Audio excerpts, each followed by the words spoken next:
Ace Attorney is a series that I enjoy quite a lot. I've played all 6 games in the main series and had a ton of fun with them. I had a small inclination a while ago to download the fan translations of DGS 1 and 2, but as soon as I heard the rumors of Chronicles coming, I knew that I should just get that instead. This game gave me a lot to talk about, and at one point I thought a ranking video would be the perfect way to talk about it, but this game's narrative is much more tightly interwoven than any other game in the main Ace Attorney series, so a ranking video wouldn't exactly work very well. I'll instead talk about each case in order and give my thoughts on each one, and add in some thoughts at the end that apply to the whole game. This game has 10 cases, and talking about them in this format gives me the opportunity to talk about all of them without spending a whole lot of time summarizing the plot. This video contains full spoilers for the Great Ace Attorney Chronicles and a bunch of random spoilers for other games in the series as I compare parts of this game to other Ace Attorney games.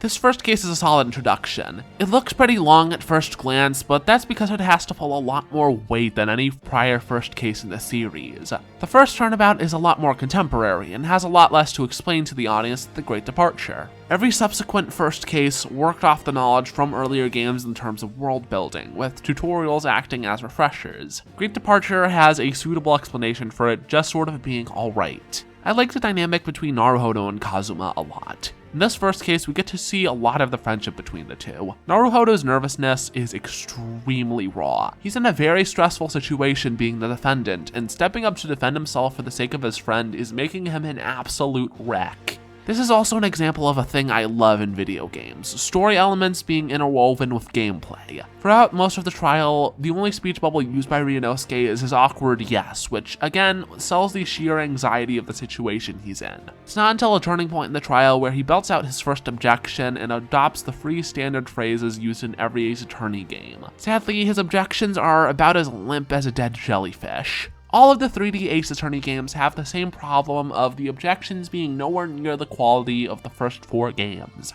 It's weird that games that have dedicated voice actors and voice directors fall flat where programmers who aren't trained voice actors soared. The lines should be the best they can be. The player will be hearing them for the entire game. They have to be good. This case also has a bit of an issue of pacing. It's excusable in some areas. Again, it's the first case. It's going to be first paced to get the stuff it needs to be done with. However, we then get moments that drag on and on. A moment I found infuriating was when the defense was pursuing the trail of the stakes. As soon as the coin was found, I figured out that the plates were switched and the plate with the blood was the one at the sergeant's table. Then ensues 20 minutes of building up to Ryunosuke asking Hosonaga to bring out the other plate and the sergeant admitting what he did. This was infuriating to sit through. The witnesses are also just kind of okay. The old man doesn't do much and the sergeant is just alright. Giselle Brett was basically just Dahlia Hawthorne without the ruse of being entirely sweet and innocent. This made her testimony and breakdown a lot less engaging than I felt it should have been. I did enjoy Ouchie being a simp for her though.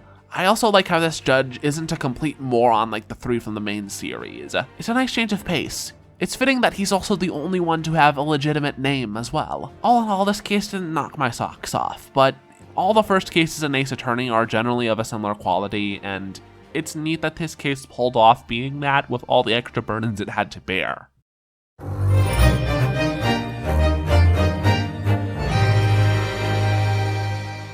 This case made an interesting decision to be entirely an investigation. The characters are all isolated on a ship, days away from the nearest port, so the pursuit of justice is all done outside of the courtroom. This case does a lot to introduce things that return throughout the rest of the game. Sholmes is an extremely fun character. He's always doing something hilarious, and his ego is the perfect conduit for the just plain funny premise behind the great deductions. I also like how this is the first Ace Attorney murder I've seen in a while where the killer is sympathetic in a way that actually worked. Nicolina's crime was done in a split-second decision, and her response to the entire situation was driven by sheer panic, and Biff didn't help matters exactly. Also, retroactively, it's less egregious because Kazuma didn't actually die. Now that I think about it, it's kind of weird that a third of the murders in this murder mystery game weren't actually fatal. I also find the killing off of the mentor far more compelling in Kazuma's case than it was with Mia.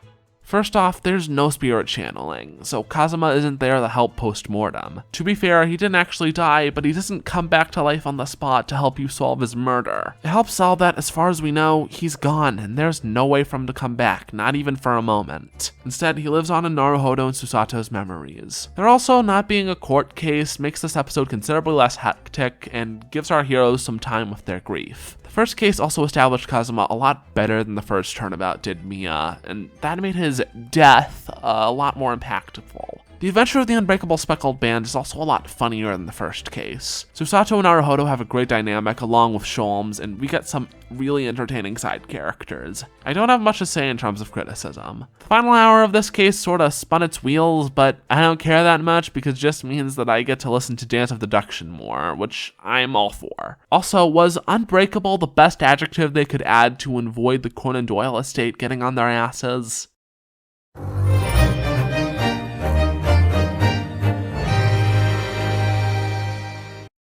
This case was fun because it does a good show of teaching the player the mechanics of the British courts and world-building London. Naruhodo and Susato being foreigners makes London about as alien to them as it was to me. This is the absolute best excuse for world-building one can have. I'm not very educated about the state of the British Empire at the turn of the 20th century, so I could symbolize a lot of the feelings of our protagonists. The blending of the standard fictionalized elements of Ace Attorney and early 20th century London made the setting very fun. The jury was a really fun element. I love the concept of comparing different testimonies against each other and finding contradictions therein. The people of the jury all managed to be fun characters despite lacking names and a lot of depth. I really liked Barak Van Zeeks. The mystery of his 5-year absence from court and returning for this case was a mystery I was excited to see expanded upon. Sadly, that question in specific was never addressed, but we can still infer its answer. It was clear that this case was only the beginning of this character, and I was excited to see more. Another thing I liked was how this case ended in ambiguity. McGilda seems like a pretty standard defendant from the start, but his utter confidence from when he stepped up to the witness stand to the end of the trial was pretty sussy. He also freaks out if you call his innocence into question. That option not being a penalty is really odd. Now I think about it, this guy bears a lot of similarities to the villain of Farewell My Turnabout. McGilded, however, is that concept twisted delightfully. He's never outright stated to have committed the murder until Case 5 of the Great Ace Attorney Adventures, but you know he did it. I also like the implied reason Lord Strongheart gave Naruhodo the case. It's highly unlikely that there wasn't another case available in the city for him to defend, but Naruhodo defending McGilded leads to no losses on the part of Strongheart. If McGilded is found guilty, Naruhodo goes back to Japan. If Naruhodo is successful, Strongheart can give him cases personally to use him as a pawn, and he knew he could just get an assassin to kill McGilded. Great in hiring someone to disguise themselves as a bailiff and lure McGilded into an omnibus to set it on fire was a stroke of luck. I don't have much in terms of gripes with this case. Having to investigate the omnibus repeatedly was interesting narratively, but mechanically it was tedious as hell. The witnesses also shared the problem the first case had of not being very notable, aside from Gina, but recurring characters are naturally a lot more memorable. The Hatter guy's animations were pretty funny, but I didn't care much for either of these two.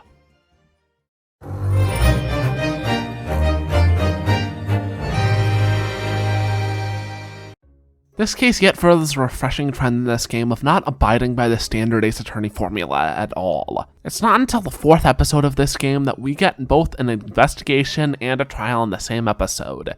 And this case was entirely the stuff I liked about the previous 2 cases, put together with a much more interesting plot. We see the return of Sholmes along with the proper introduction of Iris and a much better investigation sequence in the Speckled Band. I enjoyed the characters present a lot more, and I found the familiarization with the setting of Briar Road and the Garadeb residence far more compelling than the suffocating feeling of being on the ship. The Dance of Deduction here found up feeling a lot more substantial than episode 2 because it was a midpoint of the entire episode. The system works a lot better as a climax for the investigation than a climax for the whole episode. The trial was pretty good for the most part. I liked how the 2 witnesses from the previous case returned as jurors, which I find is a far more fitting position for how boring these characters are. Also, as far as I can remember, pressing the jurors was new to this case, and it added some neat depth to the summation examinations. The witnesses in this case also shared the burden of being memorable a lot more evenly. Hosonaga and McGilded pulled a lot of weight in their respective cases, but they still were surrounded by pretty boring characters.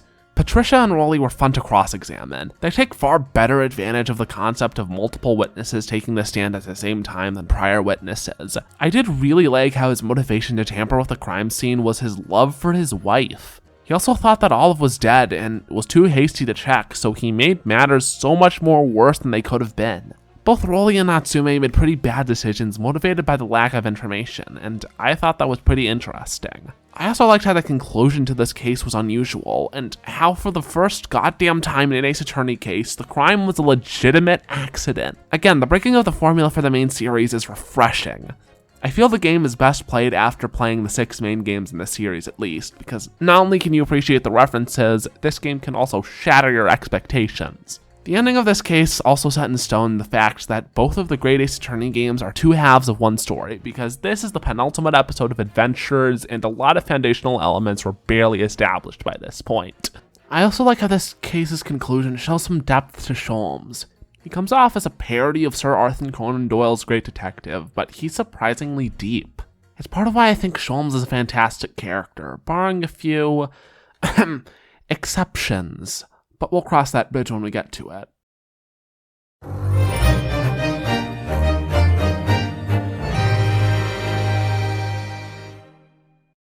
The final episode of this game was a long one. That's my biggest problem with it, really. It takes upwards of 10 hours to complete, and a lot of it is just the game spending too much time dwelling on things that should have been wrapped up way sooner. The investigation is a very interesting premise. This is our first example of a case where the investigation begins before the crime occurs. This is a fun sequence of events where we get a glimpse of the domestic life of Naruhodo and Susato living with Sholmes and Iris. Seeing Sholmes being extravagantly depressed is a mood. It's a mood and I don't like that it is. This section also has the same sort of fun world building I've come to love from this game. Sholmes excitedly explaining the mechanics of a stereoscope and pawnbrokeries is a style of exposition that I adore. However, the explanation and use of the stereoscope was gratuitous, and they re-examined it every time it popped up, and it pops up a lot throughout this case. It's also kind of frustrating because I have a lazy eye, so the effect doesn't work for me to begin with. I also like how this game takes the common Ace Attorney trope of tying in a different crime in-universe for the final case, and makes the crime that they tie in one that we actually played.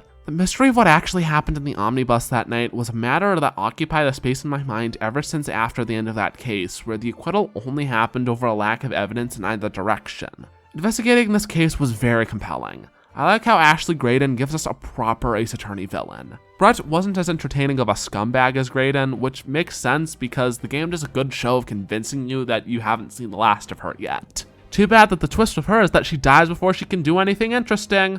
That was about as good a time as any to bring up an audio design feature of this series that I love and nobody talks about. Whenever you get the correct statement with the right evidence, the music stops and transitions to the objection theme. This, of course, is made even better at the end of the trial, because you get the same type of moment with the pursuit theme. Speaking of the killer, I like how they successfully provide a sympathetic motivation for Graydon's crime, but never portray what he did as justified. I also like the Skulkin brothers a lot. They took a gimmick that could have gotten old really quickly and made it actively really funny. I like this case. The only problems that I have with it is that the stereoscope takes up too much time for only serving to set up a lackluster reveal. That, and there was a pretty major hole in Van Zeeks' argument that went entirely unacknowledged. Van Zeeks makes the argument that because there's blood on Gina's coat, that is evidence that she killed the pawnbroker, but there's a number of problems with that assertion. Gina wears a white shirt and a green vest. If she did shoot the man, there would be blood on her shirt and vest, which would be far more visible than on the coat. You could argue that the coat was closed at the time, but I couldn't find any buttons that would allow the coat to close to cover the torso when reviewing the footage I had of the game. Still, it wouldn't have covered her fully. There would have been some blood splatter on her shirt and vest regardless. Also, if Gina did shoot the pawnbroker and was covered in blood, there would have been at least a little bit of blood splattered on the floor of the storeroom. But the only blood found in the storeroom was the pool of blood on the floor where the victim's body was found. This argument holds absolutely no water, even under the assumption of Gina's guilt. Such a major hole really should have been pointed out by Naruhodo. To be fair, my enjoyment in the moment wasn't hampered by this, because I didn't notice this until the thought just randomly came to my head at least 2 weeks after finishing this case.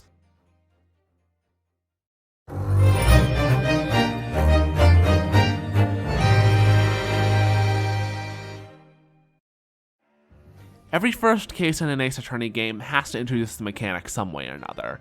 and the ones that don't introduce a new attorney in the Write Anything agency all have to fulfill that role with characters who really should know this stuff by now. This led to the stupid, stupid amnesia plot in Justice for All Case 1. By far the best handling of this was Trials and Tribulations, having Mia Fey take on her first case in a long time as a lead, with her lack of experience of anxiety leading her to needing a refresher. This case does something similar, having Susato take up the role of the defense attorney to defend her friend in a murder trial. Susato is in the perfect position to go either way on whether or not she needs a tutorial, as she is a legal assistant. This case does a lot of reincorporation, and I absolutely adore it. Hosonaga and Natsume return as witnesses for this case, Ouchi is back, and Susato's father is counsel. This is extremely resourceful and brings some very interesting plot points. I love asset reusey sequels because it lets new stuff shine really bright. I guess that tracks pretty well because I just dang heckin' love games like this. The end of the case also hints at answers to questions from the first game, like Dr. Wilson, Brett's motivation, and the transmission in the music box.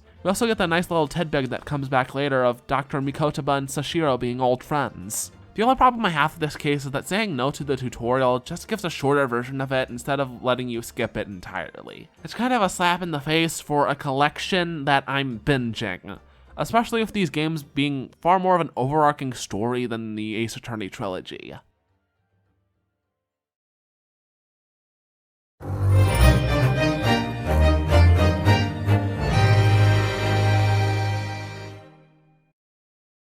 The Memoirs of the Cloud Kokoro is probably my least favorite case in this entire collection. I don't think much of what happened is very interesting at all. Conceptually, the case is pretty neat. Natsume is accused of yet another attempted murder. The victim of this case survives and is the main witness for most of this case. This was something never really done before, and the integration of the victim of a previous case as the culprit is really neat. I also really enjoyed figuring out the mystery of how Shamspear avoided paying for gas. That was just a legit, clever mystery. It's really solidly built up and revealed. That's all I really liked about this case. Shamspear is a whole lot less entertaining than this character design would lead you to believe. This case was just really weak filler, and this is really disappointing for how well interwoven this game's narrative is. I think the spot this case took up would have been taken up better by another case where Susato isn't involved. Memoirs of the Cloud Kokoro only serves to lessen the impact of Susato's return. We only get the first half of Departed Soul without her really, so we don't wind up missing her as much as we could. Susato and Naruhodo reuniting would carry a lot more weight if we had more time to miss her ourselves. This entire case is just disappointing misstep after disappointing misstep, and it had so much potential.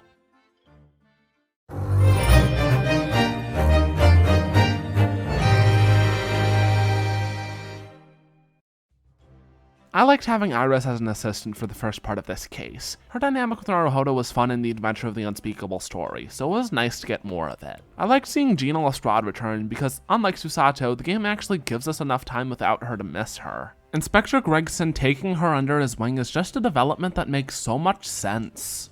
It accomplishes both of the goals of making Gina come to be a more clear adaptation of Inspector Lestrade from the Sherlock Holmes books, and aids in her development to set up for Gregson's death. Baroque Van Zieks also ends up getting a lot more development. A problem I had with him for a while is that he's pretty static for most of the game, and what's there isn't much. I liked how we got some backstory in this case, and he had an interesting conflict with him going against the wishes of Lord Strongheart for the sake of pursuing justice. With all the prior defendants in the collection, Van Zieks could easily dismiss them as guilty, but since Harebrain is an old friend of his approach provides a lot more nuance. It's reminiscent of how Edgeworth's attitude shifted towards the end of Turnabout Samurai. A related praise is that Naruhodo being absent for 6 months in court is a great avenue for world building, much like him and Susato being foreigners. Things like Gina joining Scotland Yard and Van Zieks having an apprentice can be new developments for the player without the problems that would have come from the early stages of such developments. Speaking of the Masked Apprentice, I don't like how we never see Kazuma speak before he regains his memory.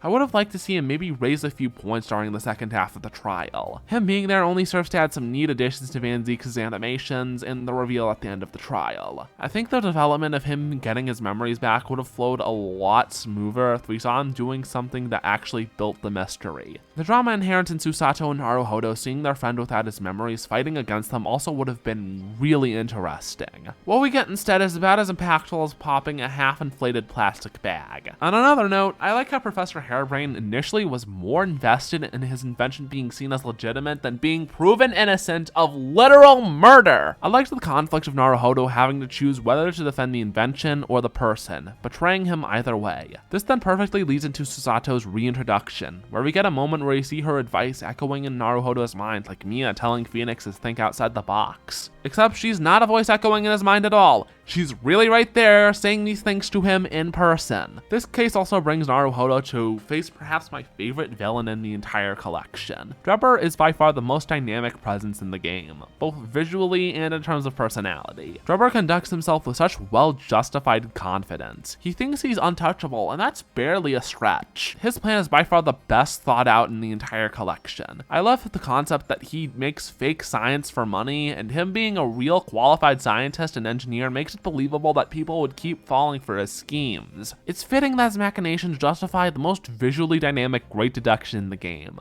Everything about how the sequence looks is fantastic. I adore this bit where Sholmes paces down the room while the furniture floats in midair. Absolutely stunning. Speaking of Sholmes, he himself is spectacularly animated. He has a ton of great dynamic poses and animations. It's just fun looking at him go. Some good runners-up in this department are Natsume and, again, Drebber. The only problem I have with Drebber is only tangentially related to him, really. I find it a highly unnecessary twist that Dr. Scythe is the one that actually killed Odie Osman. This twist doesn't add much. I don't think much about the dynamic between Dr. Gori and Naruhodo in the final case would have changed if Scythe was innocent of murder or not. Her falsifying evidence would have landed her in jail regardless.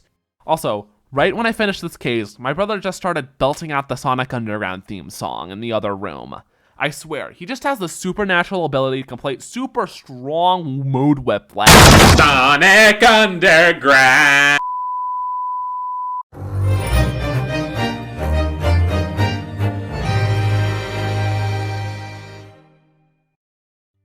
I'm going to treat this all as a single case because, well, it is. It's just split up into 2 episodes because it's long. This decision also lets me jump around a lot more than treating them as entirely separate would. I personally really like how this case sets up a sense of comfort before the murder investigation begins. We get to talk to Mikotoba and Jigoku, see fun antics with Sholmes, investigate a disappearance case for him, and then get hit by the revelation that Inspector Gregson is dead. Oh, and the suspect is Barak Van Zeeks. This detail was spoiled for me, and the reveal still hit me like a truck. From the outset, this is a very similar setup to Turnabout Goodbyes. You have to defend the prosecutor who's been spiteful towards our heroes for a long time and teach him to leave his trust in you. Aside from that and some minor parallels between Strongheart and Manfred von Karma though, Van Zeeks is a vastly different character from Edgeworth. The trial is by far the highlight of the first half. I particularly love the witnesses in this part. Putting the connections together between the Red Hair League and Vigil was super fun, and it gave a ton of moments where the connections just clicked. The witnesses were also just super memorable. This game has the general problem of a more grounded setting leading to less memorable minor characters. Having characters who had irregular lines of work was pretty much the secret to good witnesses. I also love the scam artists from the Red Hair League. They were incredibly entertaining. Figuring out that Gossip is daily Vigil and then seeing the redheads hold him down while his disguise is removed was hilarious. This trial section was just hit after hit. I absolutely loved it. Speaking of things I love, Yujin Mikotoba being Sholmes' partner is just a solid twist. You're led to believe that Wilson is Iris' father, and thus Sholmes' old partner because Iris' last name is Wilson, and Wilson is the name of the partner in the stories. This twist pays off so much build-up, and it's just plain satisfying. The twist also happens with enough time in the game left to go that it has the time to amount to something. Speaking of which, the investigation interlude with Mikotoba and Sholmes is an absolutely brilliant scene. I love how the logic and reasoning spectacular is structured entirely differently with the two. It gives the distinct impression that these two are a well-oiled machine. The music here is fantastic, and I love Mikotoba tap dancing into his parts of the deduction. I also like how the game calls back to the speckled band with the setting being a steamship and the crewman being an accomplice. The first half of the trial is alright. Not much really happens, it's just a lot of trying to establish what Gregson was doing on the day he actually died. The second half was a lot better. Cross-examining the judge from the first case was fun, and I liked seeing my suspicions confirmed about Strongheart. Strongheart was already pretty sussy, and seeing him step in as the judge just made things go from to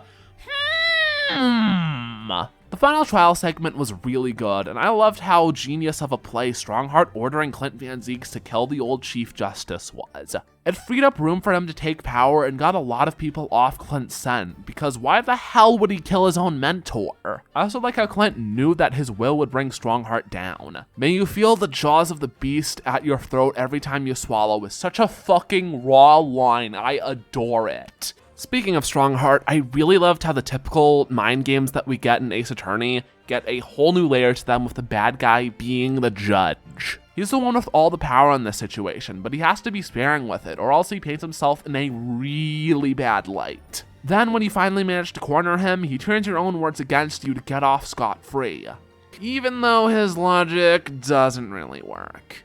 What he says could easily be taken as an admission of guilt as to hiring an assassin, and that still is a serious crime. A single charge of it could probably put him in jail for the rest of his life, but over a dozen accounts of organizing plans for assassination, plus his extortion of Clint Van Zieks, would easily put his head in the gallows. Despite the holes in his arguments, he's treated as having the upper hand, and Shu Takumi seems to have written himself into a corner. This then leads to the worst resolution of any final case in the entire Ace Attorney series. Okay. Sholmes and Iris decide to invent holograms and streaming technology overnight to livestream the entire trial to the Queen of England. Her Majesty then strips Strongheart of his authority, and the judge pronounces Barak innocent. What a fucking Deus Ex Machina! Hell, this is about as dictionary standard as you can get with the trope. There is no setup whatsoever. This twist is such a gigantic asshole that it dislocates its sphincter. This makes the breakdown too embittered by the floundering resolution of the conflict to reach the heights of Damon Gant and Matt on Guard. In terms of animation alone, it's a contender for the best in the series, but it just falls flat with such a flimsy foundation. This single point gave me such a bad taste in my mouth, it really soured the entire ending for me. A small fix that I propose for this would be that Naruhodo seeks to indict Strongheart for his crimes, and Kazuma naturally agrees, and so does the entire gallery. They chant, "Testify! Testify!" This would be an incredible climax, and we could get a great scene where Naruhodo raises an objection and presents the will of Clint Van Zieks, putting the final nail in Strongheart's coffin.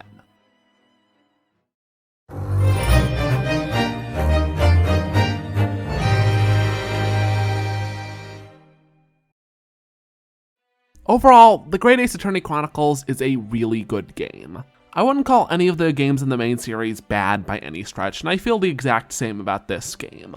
I overall find it a lot more interesting to talk about because this game faces a lot more unique challenges and does pretty well for itself in spite of them. The worst case in this entire collection is only really the worst because it's mostly filler that lacks a lot of entertainment value. It's really not that bad. Compared to some cases that are actively infuriating in the main series, Memoirs is pretty alright. The final case may have ended horribly, but there's so many other good things in it that I can still call my opinion of it overall really positive. One thing I got at a lot in this video is how Shu Takumi was most likely using this game as a chance to do new takes on his old ideas and try some new ones. I really enjoyed looking at how Chronicles paralleled the trilogy and iterated upon the same concepts. This game was a really fun ride. I highly recommend this game to fans of Ace Attorney and murder mysteries in general.